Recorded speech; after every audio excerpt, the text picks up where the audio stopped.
Il est 23 h à Abidjan. Madame, Monsieur, bonsoir. Tout de suite, les titres de votre édition. Conseil des ministres ce mercredi 19 avril 2023 au Palais de la Présidence. La convocation des collèges électoraux pour les régionales et municipales 2023 et l'amélioration des conditions d'exercice de la médecine en Côte d'Ivoire au nombre des questions abordées au cours de cette séance de travail gouvernemental.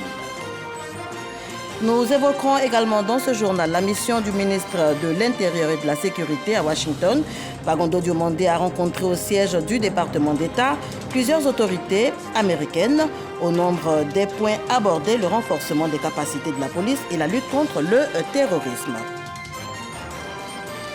Et puis au Soudan, plus de 270 civils tués dans des combats depuis samedi, des attaques perpétrées contre des diplomates, des humanitaires et des civils.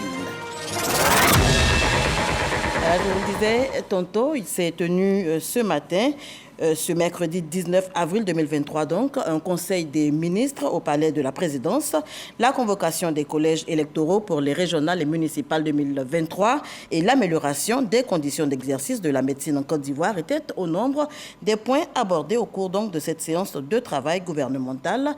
Le rapport de Awa Touré. Le Conseil des ministres, ce mercredi 19 avril, présidé par le chef de l'État, le président de la République Alassane Ouattara, a annoncé la date de convocation des collèges électoraux pour les élections des conseillers régionaux et des conseillers municipaux en 2023. Conformément à la législation électorale nationale et sur proposition de la Commission électorale indépendante, la CEI, ce décret convoque les collèges électoraux à la date du samedi 2 septembre 2023 en vue des élections des conseillers régionaux et des conseillers municipaux. Le scrutin sera ouvert à 8 h et clos à 18 h. Le gouvernement entend aussi créer de meilleures conditions d'exercice de la médecine en Côte d'Ivoire. Ce dispositif détermine les principes fondamentaux d'exercice de la médecine en Côte d'Ivoire et spécifie les qualifications ainsi que les compétences requises pour exercer la profession de médecin tant dans le secteur public que dans le secteur privé.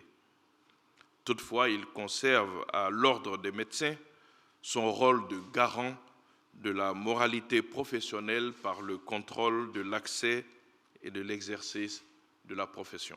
Pour un repos biologique de l'écosystème marin, le Conseil a autorisé l'institution d'une période de fermeture saisonnière des pêches à partir de juillet 2023.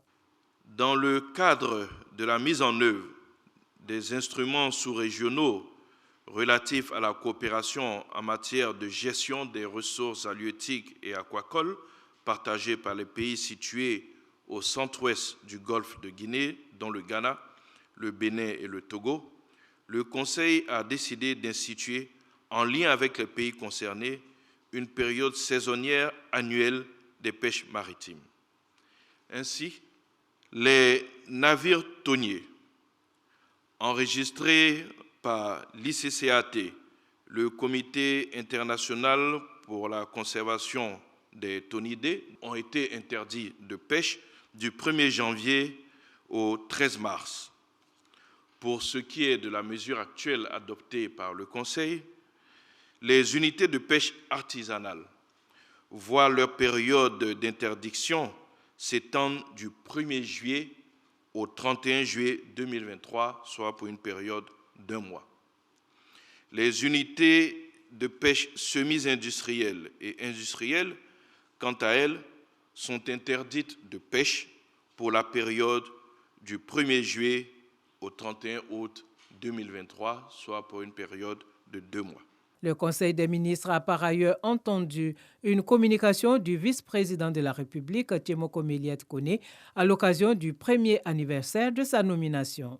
Le vice-président a témoigné en tant que très proche collaborateur du chef de l'État de la recherche permanente du président de la République pour trouver des solutions efficaces dans la réalisation d'une Côte d'Ivoire solidaire, paisible et performante.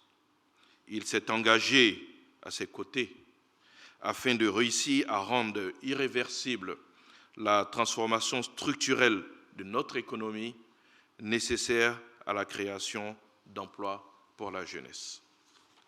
Lui répondant, le chef de l'État lui a adressé ses vives félicitations et a surtout exprimé toute sa satisfaction dans leur collaboration. Le chef de l'État a par la même occasion félicité le Premier ministre, chef du gouvernement, et l'ensemble des membres du gouvernement pour l'excellent travail abattu jusqu'à ce jour.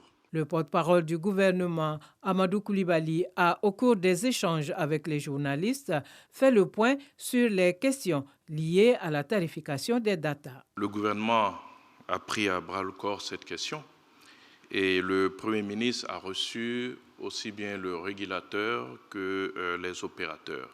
Le communiqué du régulateur qui marque la première rencontre qu'ils ont eue indique clairement que tous les opérateurs se sont inscrits donc, dans cette voie à revenir donc, aux tarifs précédents.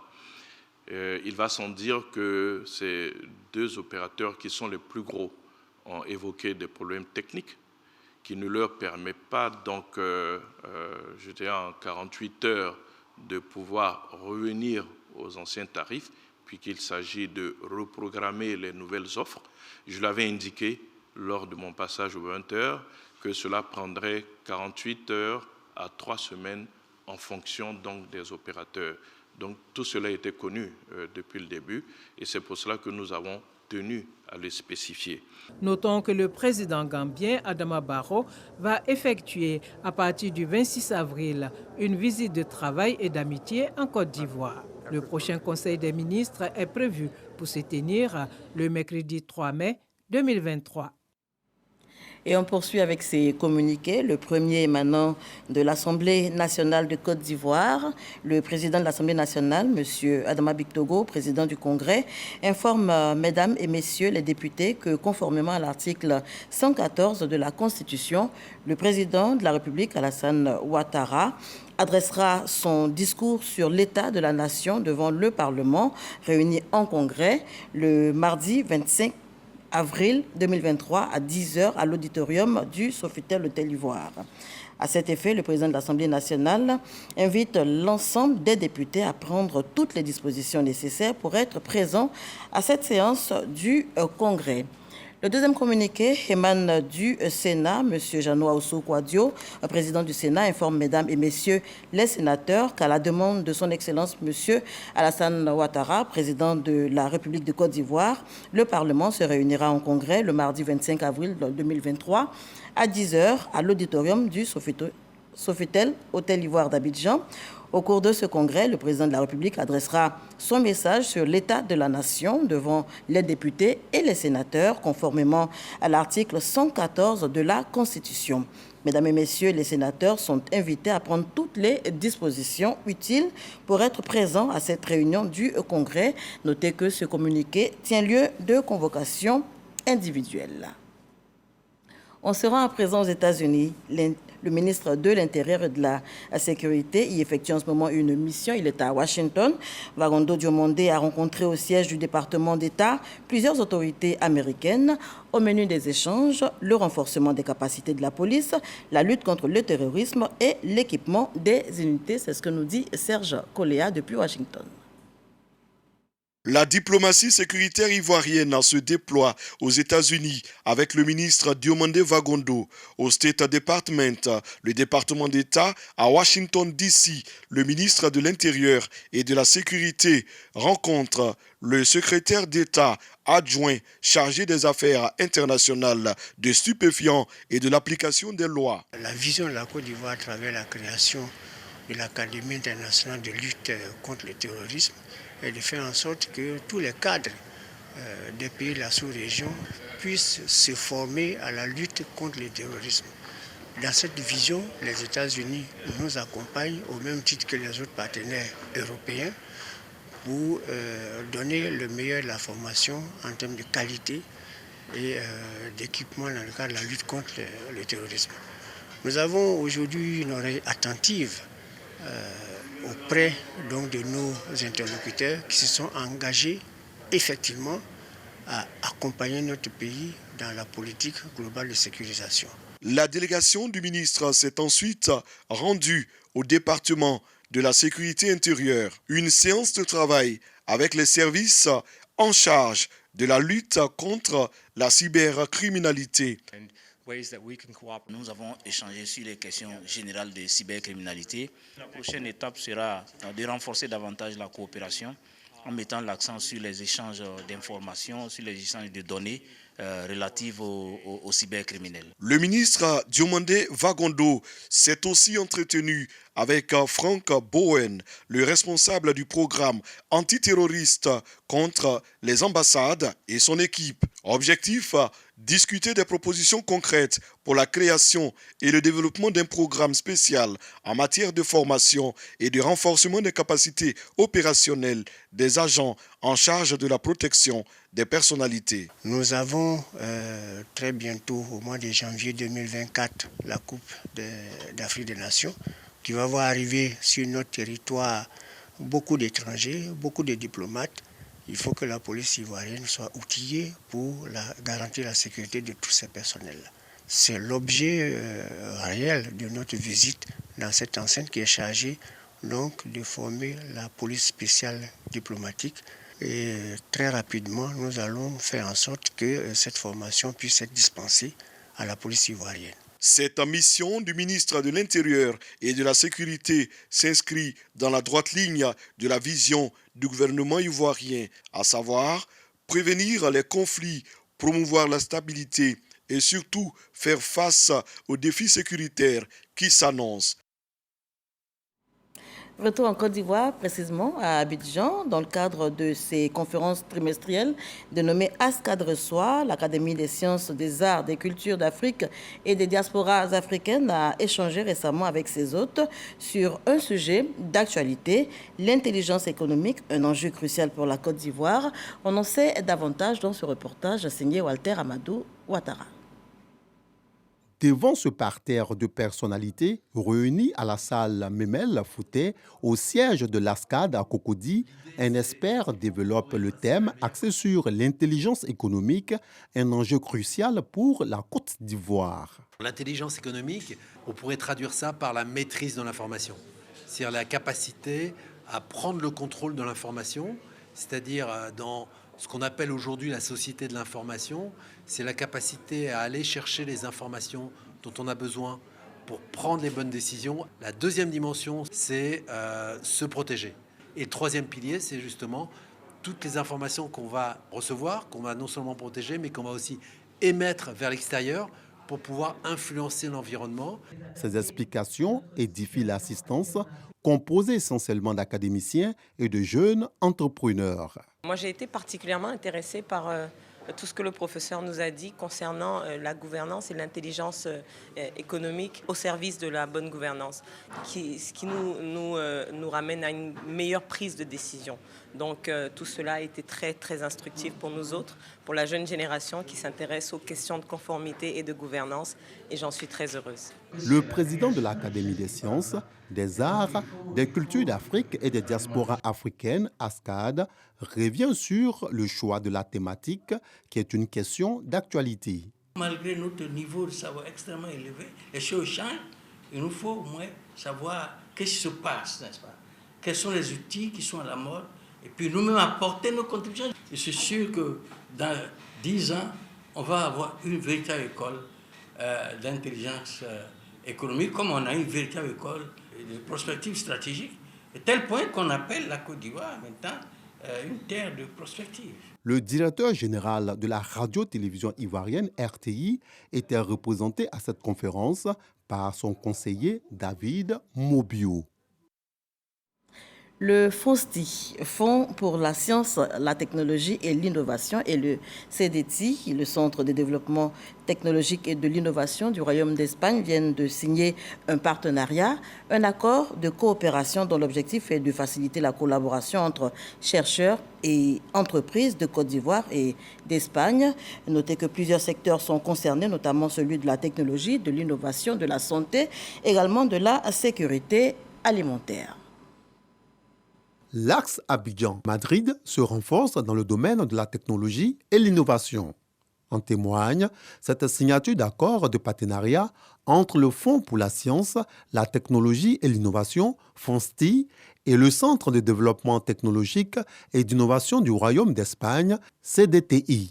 La première du genre avec un pays d'Afrique subsaharienne. Ils m'ont fait essayer et tester la collaboration avec FONSTI parce que c'est une organisation très proche pour les fonctionnalités que nous faisons en Espagne.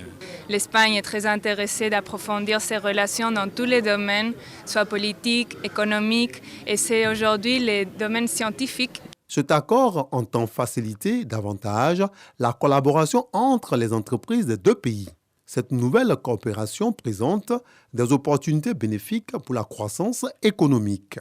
Cette convention de partenariat a pour objectif de rassembler des chercheurs ivoiriens et espagnols autour des thématiques concernant la technologie et l'innovation pour renforcer la compétitivité des entreprises ivoiriennes et espagnoles. Donc il est important pour un pays comme le nôtre de s'ouvrir à d'autres pays plus expérimentés, donc pour renforcer nos capacités opérationnelles et pour faire bénéficier nos chercheurs de l'expertise, l'expérience des chercheurs espagnols. L'un des enjeux de cette collaboration, parvenir à la transformation structurelle en s'appuyant sur la science et la technologie. Nous sommes convaincus que pour arriver à des résultats qui seront des solutions aux problèmes de développement de notre pays, et ce, par la recherche et l'innovation,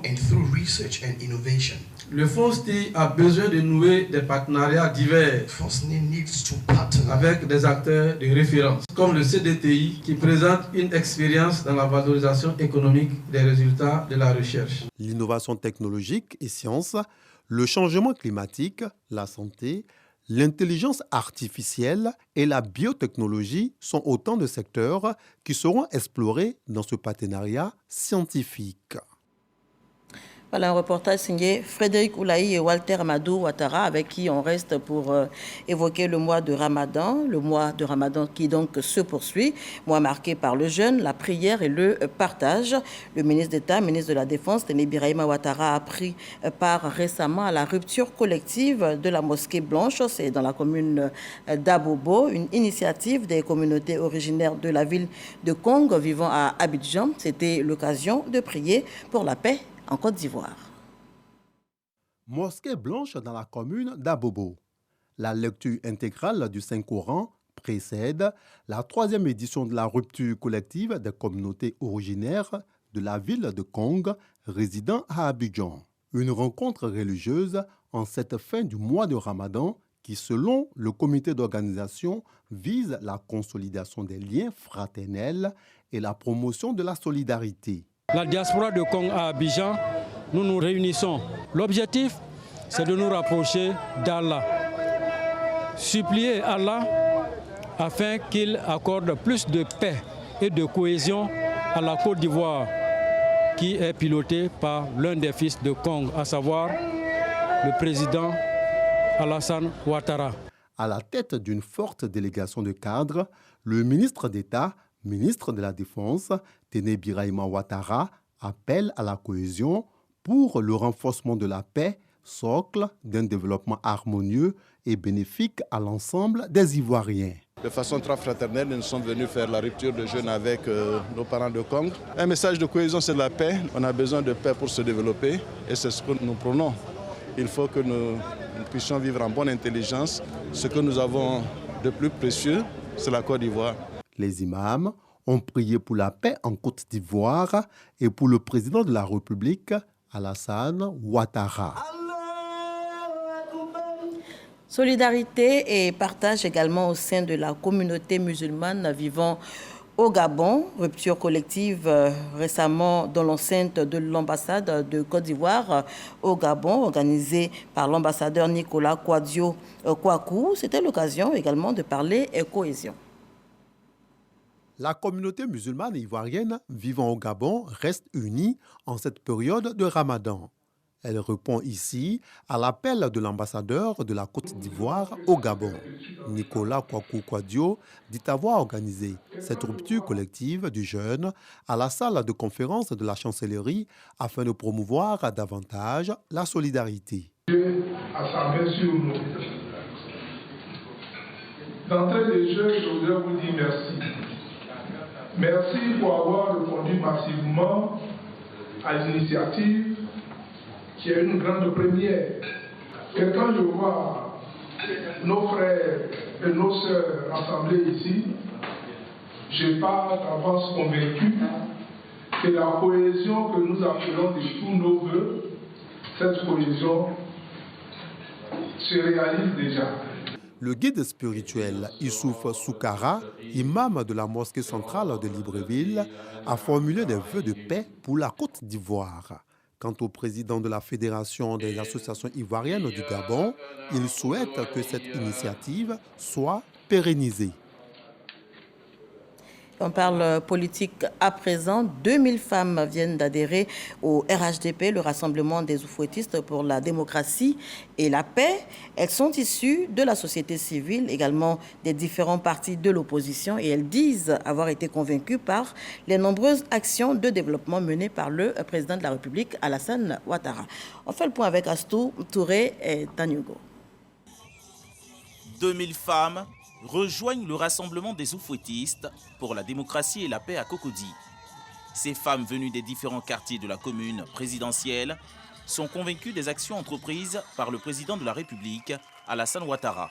Pour elles, cette adhésion est un nouveau départ, plein d'espoir. Les femmes sont rabaissées, elles n'ont pas d'endroit où il faut dormir. On a des enfants qui vont à l'école, on n'a pas de prise en charge. Donc je crie pour que le président Ouattara, première dame, le monsieur Ritaba, nous trouvons un site où je vais installer ces femmes-là pour que, si désormais on dit qu'il y a élection, que je ne cherche plus les femmes dans les arbres. La raison qui me pousse à suivre le RHDP. Pour la présidente nationale des femmes du RHDP, elles ont opéré le bon choix et leur engagement permettra au RHDP de triompher à Cocody. Sur les 2000 femmes, plus de 500 sont venues du PDCI. Les autres sont issues d'autres partis politiques de l'opposition et de la société civile. Ce que le président Alassane fait, c'est le développement. Le message du président Alassane, elles ont compris. Le message de maman Dominique Ouattara, elles ont compris. Elles sont sorties pour démontrer que nous pouvons leur faire confiance. Et c'est pour cela qu'elles disent, elles seront avec Eric Taba. Elles démontrent que le RHDP est un bon produit, que c'est un produit qu'on peut vendre partout. Nous avons vu les femmes mobilisées pour dire merci à Alassane Ouattara pour le développement qu'il apporte à la Côte d'Ivoire. Mobilisé pour dire merci à Alassane Ouattara pour le RHDP. Et au candidat plébiscité du RHDP pour les municipales à Cocody, l'ambassadeur Eric Taba, de situer les intérêts et enjeux de cette adhésion. Je voudrais les assurer de ma disponibilité et de celle de l'ensemble des secrétaires départementaux de Cocody à les accompagner et à les encadrer efficacement pour un plus grand rayonnement de notre formation politique. Dans ce sens, nous voudrions compter sur leur mobilisation de chaque instant pour les prochains défis électoraux que nous faudra relever tous ensemble. Grâce au leadership de son Excellence M. Alassane Ouattara et à la confiance que les Ivoiriens ne cessent de lui témoigner, notre parti exerce un véritable attrait sur nos concitoyens. Vous avez fait le bon choix, chères sœurs, et vous allez voir Ado, quand lui il dit, il fait. Quand il dit, il fait. Représentant la ministre d'État, Kandia Camara, la ministre de la Femme, de la Famille et de l'Enfant, Nasseniba Touré, a souhaité la bienvenue aux nouveaux membres. Eric Taba en a profité pour offrir des équipements de salubrité aux différentes associations féminines de Cocody. Et le reportage de Astou Touré est commenté par Jean-Marc Djadji. À Bouna, les secrétaires de session du RHDP sont, eux, en formation. Renforcement de capacité suscité par le délégué départemental et qui s'articule autour de plusieurs modules, notamment les outils de résolution des conflits, la médiation, l'écoute ou encore la responsabilité. Godefroy Okombawa pour en parler. Ils sont venus de toutes les sections du RHDP de Bouna, à l'invitation de leur délégué départemental, Michel Noufé. Ces animateurs du parti à la base renforcent leurs capacités sur le leadership, la médiation en cas de conflit. Il s'agit de donner des rudiments nécessaires à ces acteurs du parti pour la victoire aux prochaines échéances électorales. Pour la plupart, c'est des anciens secrétaires de section qui connaissent un peu la vie du parti, qui connaissent un peu leur mission. Mais aujourd'hui, avec la restructuration du parti, avec la nouvelle donne que le parti envisage, il était bon que nous revenions vers ces personnes qui sont des personnes de terrain pour leur donner la nouvelle vision du parti.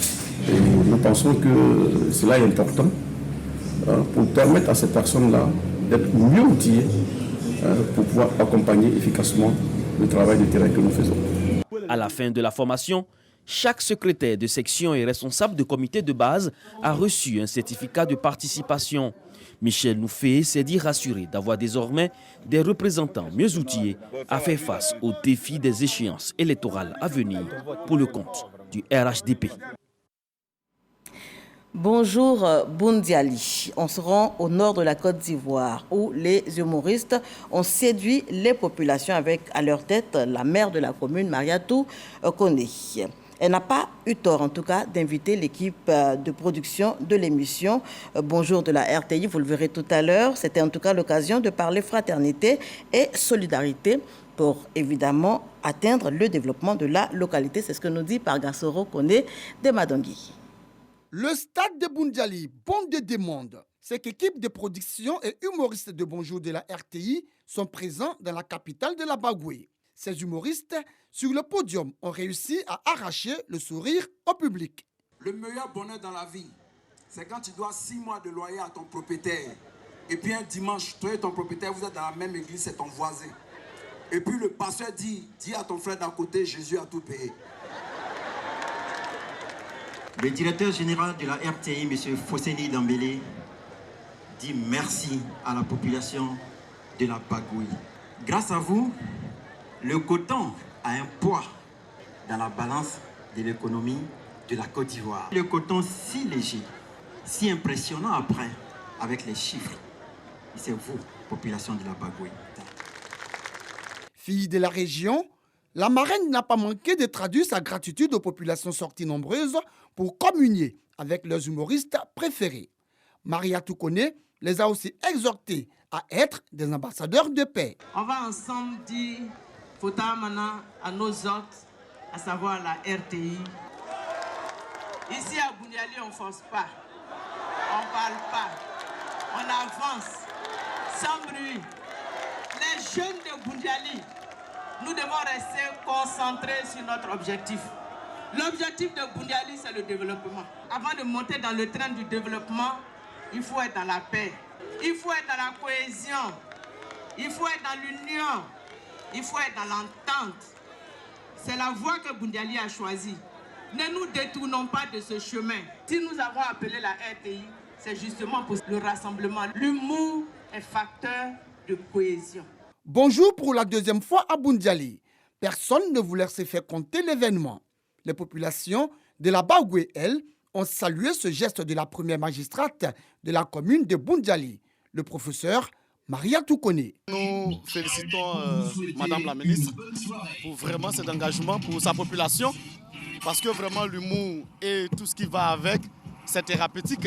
Voilà, c'est des choses que nous en avons besoin. Merci à tous ces artistes qui sont venus.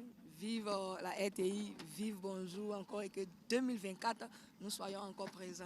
Les populations de la Bagoué sont sûres et certaines de vivre chaque année cette ambiance angélique de l'émission Bonjour. Ceci à travers le slogan de la maire Mariatou Koné et de ses administrés. Boundiali une fois, Boundiali toujours.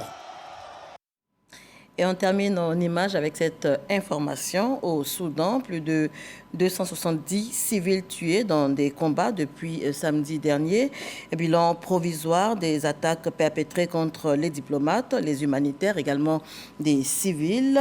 Notez que l'accès est coupé dans la capitale sans électricité et aux hôpitaux complètement ravagés. Voilà qui met un terme à ce journal. Merci de l'avoir suivi. Passez une excellente soirée sur nos antennes.